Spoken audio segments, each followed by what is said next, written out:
experts, right? Again, I don't want to sound like a broken record, but it has to be said again. You know, they spend the money on telling people to wash their hands, social distancing, and wearing a mask, and they don't say anything about eating your fruits and vegetables, taking your supplements, drinking your water, breathing the fresh air, getting some exercise. In fact, they tell you it's healthy for you to stay home. What? What? It's stupid. I don't have to say anything else. These children said everything before me. Like, seriously.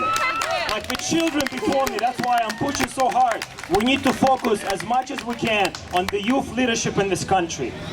Just look at these leaders, guys. They're not children. They're warriors. They are warriors, and they need us to provide them the platform. They don't even need us necessarily to protect them. We will do it anyway, but they need the platform. They need to voice, because it's been taken away from them, and we're not gonna stand for that. I don't see it as a coincidence there's a huge scandal about the youth charity right now. I don't see it as a coincidence. I see it as a huge sign that it's our responsibility and opportunity to provide a true youth leadership platform. Yes or yes? And guess what? We don't need some scam money. We will provide the platform for our children, and we'll fundraise whatever we need. And we'll provide the alternative education system. And we're having everybody coming together and making sure that our children will be protected, they will be supported, and they will have the platform to create a beautiful future for the whole world. Today in Berlin, there are millions of people marching. A million people marching in Berlin. In Spain, they had a conference of doctors calling this scamdemic. It's happening, guys. It's happening. You have to understand. If our voices were not powerful, they won't censor us. They are afraid. And they are ignorant, and they are arrogant. And it's catching up to them. Whoever was sitting on the fence, guess what? They questioned what's going on right now. If you haven't read the article, thank you to Nicole Ireland from CBC. Thank you, Nicole. She posted the article, and then there was a national report as well, showcasing us. She did an interview with me for like 30 minutes. We sent her a follow-up email. She didn't necessarily made a positive light of us. She can't. She works for CBC. But guess what? She talked about us. She mentioned my real name. She mentioned our organization. She actually quoted the email that we sent to her, because she tried to link us to the anti-vaccination movement. And the email said specifically, we're actually pro-science. We want to empower people with information and education, because then they can make educated decisions.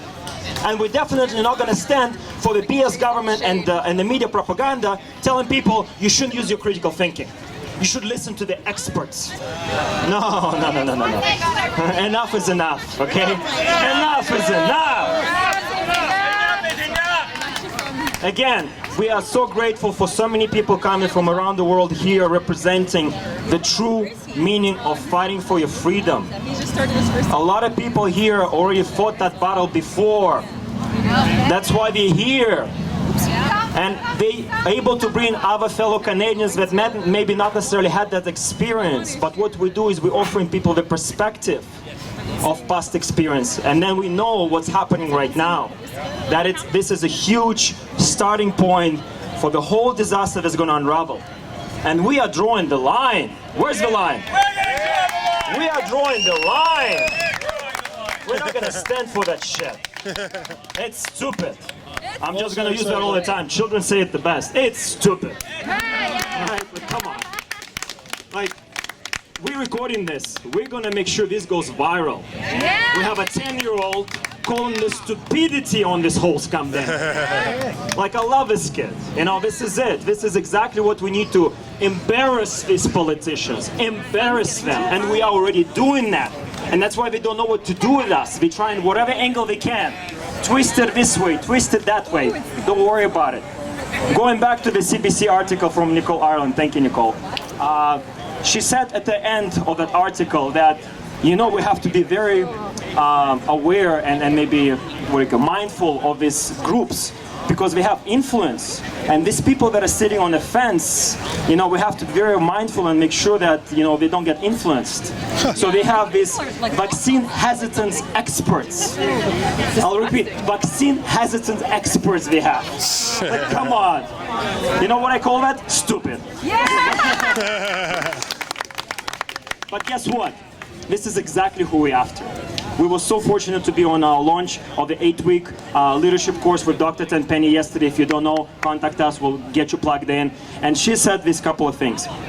One is, to make a real change in society, you don't have to get everybody on board. In fact, to make a real change in society takes a lot less people than you would think. She said maximum 10%. Maximum, because those people are active and take action, and they're going to create the whole impact anyway. And what we're doing is we're focusing on the people that are first of all open-minded and awake, and we're connecting them, and we're building these networks nationwide, North America-wide, and worldwide. Yeah. And that's what we're doing.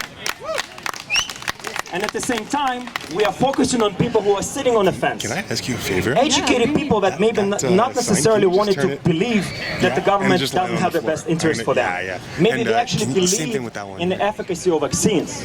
Dr. Tenpenny was on Brian Rowe's London Reel 2 days ago. And that's what the conversation was. And by the way, she dropped name Hugs of a Mask 3 times. Yeah, baby. And again, guys, I want to pass that to you. This is not for me to stroke my ego. No, no, no. This is everybody's movement. I say this over and over again. We're building this movement shoulder to shoulder. Okay, I'm not above of you. Please understand. It's crucial for me to pass that on, that every single person contributes at their own level. Okay? Because of my personal situation, I'm able to do this 16, 18 hours a day.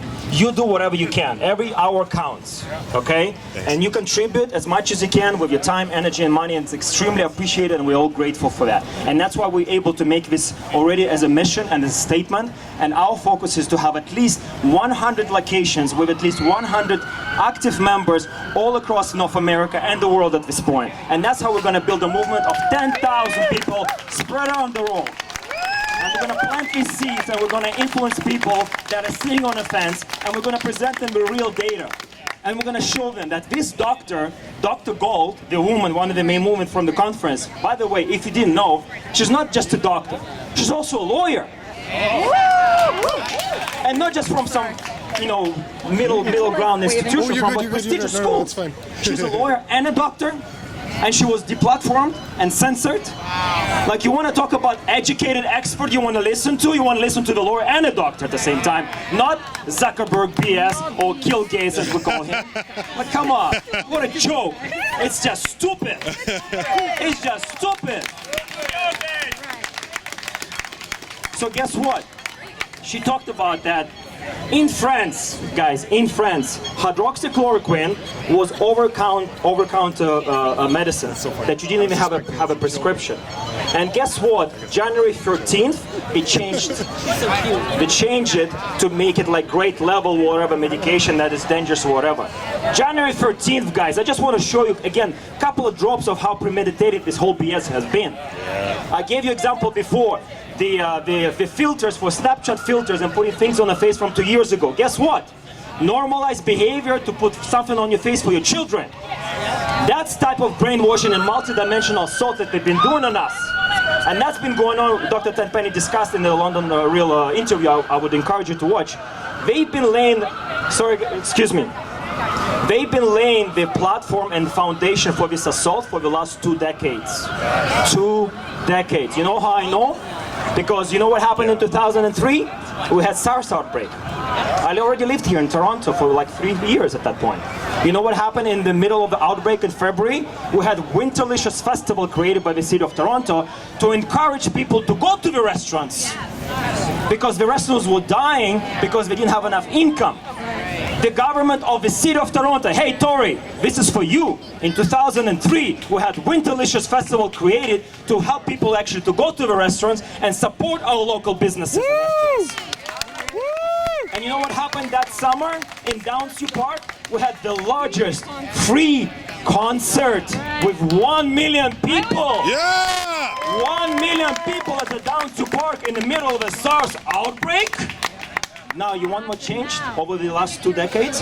They laid all the foundation with the laws, with the right people at the right places to make sure this happens right now. I can't even call her a doctor. This TAM person was featured in Outbreak government documentary from 10 years ago. 10 years ago, where she says, with her mouth, it's not a quote, you can see her saying that we will take people out of their own homes and we'll isolate them. She said that 10 years ago. Guess who's leading this whole situation right now? Her. And by the way, if you don't know, the website is www.firetam.com, created by our friends from Rebel News. That petition right now, I checked 2 days ago, has over 53,000 signatures. 53,000 signatures. Canadians want TAM to be fired. I signed that petition back in March, was about 28,000. So just give you a little bit of a perspective there. So, guess what now we're talking about here in Toronto? Our Davila, I can't call her a doctor. She's a criminal. She has to be charged, fired, and actually charged criminally. Yeah, we all. I like...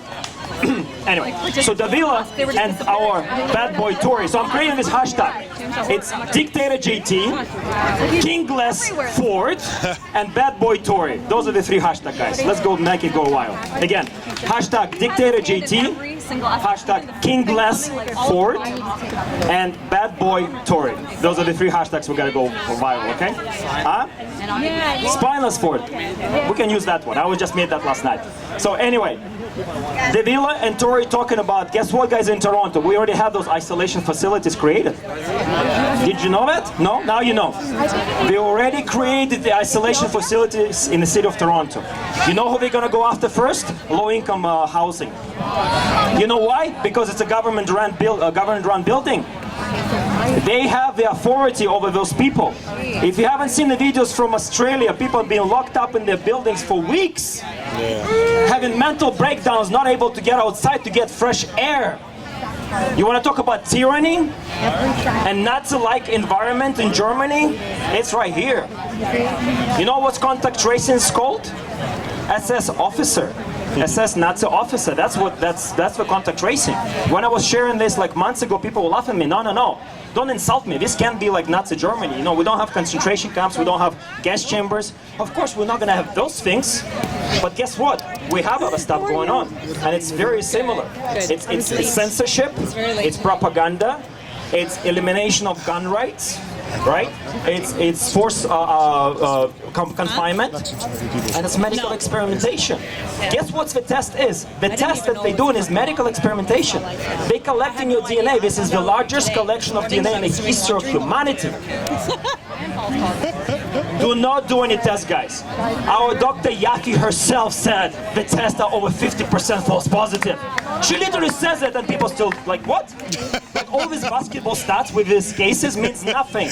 Our hospitals were always empty. And this is like the end to what we want to say right now. There's not even any more point, guys. I really want for you to take this back home. There's no more point arguing about the mask. Don't even argue about the mask. We never had a pandemic to begin with. Woo!